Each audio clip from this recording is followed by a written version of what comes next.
Hello दोस्तों, हम सब नदी पे आया हुआ है हमारा दोस्त टीम।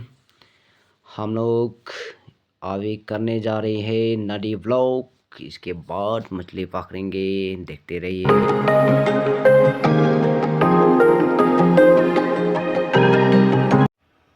हम सब दोस्त ने मिलके बहुत ही काफ़ी मछली पकड़ लिया। अभी इसको हम लोग बम्बू में पका के खाएंगे। इसके बाद अपने अपने घर को चला जाएंगे। चलिए देखिए।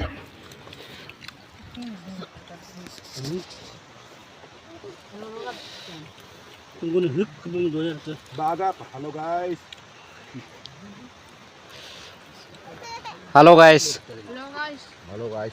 इधर देखना। खाना खा रहा हूँ मैं मछली का साथ में। मछली। हेलो गाइस, मछली खा रहे मछली।